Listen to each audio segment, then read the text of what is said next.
Patay ang isang SK kagawad sa Pangasinan matapos na pagsasaksakin ng hindi pa nakikilalang sospek. Naka-alerto si Russell Simorio ng GMA Regional TV 1 North Central Luzon. Wala akong masabi. Nakaburol na sa kanilang bahay sa Barangay San Pedro Apartado, Alcala, Pangasinan ang mga labi ng 22 anyos na SK kagawad na si Carlos Miguel Ablao. Ang biktima, natagpuang duguan at may saksak sa katawan sa bakanteng lote sa Barangay Ligue, Bayambang.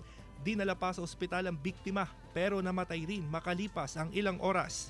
Pagdating ko sa hospital, sinabi rin na nasaksak pala si Migmig, kaya wala na si Migmig. Hindi na maibabalik yung buhay niya si Migmig kahit anong gawin namin. Kwento ng ama ng biktima, dumalo raw si Carlos sa isang birthday party gabi ng May 27 pero nagpaalam raw siya sa mga kaibigan na aalis sakay ng kanyang motorsiklo. Palaisipan sa pamilya kung bakit napunta siya sa Bayambang. Hinugot yung kutsilyo na hindi naman masyadong kalayuan kasi yung nakita ko doon sa picture na pinakita ng barangay opisyal, nakaganyan yung anak ko. Tapos labas do yung bituka dito. Tapos yung kutsilyo nandun sa may parang right side niya yata. Hindi patukoy kung sino ang responsable sa krimen. Hindi ko po alam. Mabait si Migmig. Matulungin siya. Masipag pa.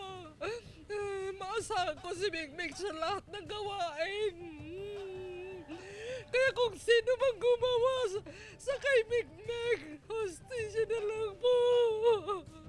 Patuloy ang investigasyon ng pulisya sa insidente.